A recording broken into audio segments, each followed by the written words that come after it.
So what is transparency and why is it important for leaders? Well, that's coming up next.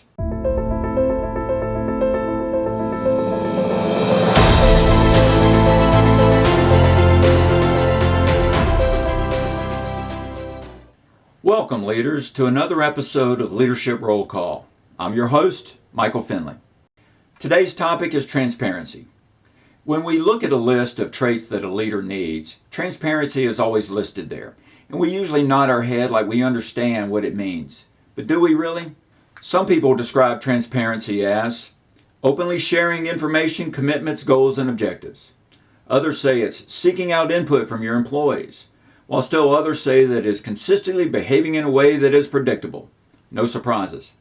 Well, would it surprise you to learn that it's all of those qualities? Transparency in a workplace means effective communication, honesty, ongoing feedback, and respect.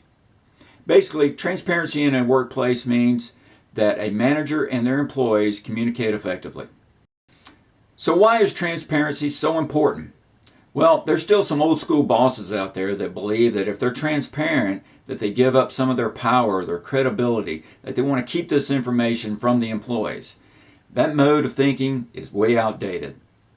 Employees want a boss that they can respect. A Gallup poll in 2015 showed that about 50% of employees left their jobs because, quote, to get away from their managers. Yikes. If employees don't know what's happening around them and they don't understand what the boss's intentions are, they start filling in the blanks, and this is where rumors come in. Transparency is important because it allows a manager to build a better relationship with their employees to make sure that everyone's on the same page. When a boss is transparent about some of the issues that they face and they share that with some of their employees can help them solve the problems. Transparency also means that employees are more engaged.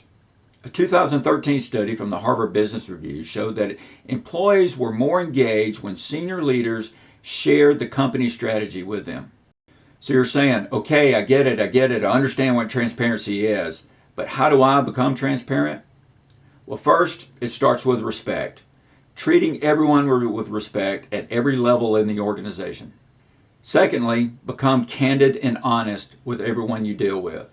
Now, there are some times that we can't reveal some information because it's confidential. But when you can't reveal that information, let them know why.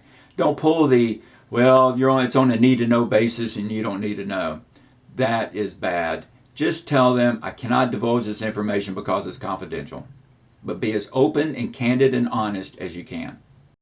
Next, you want to be consistent with your information that you give. You want to be consistent at every level of the organization.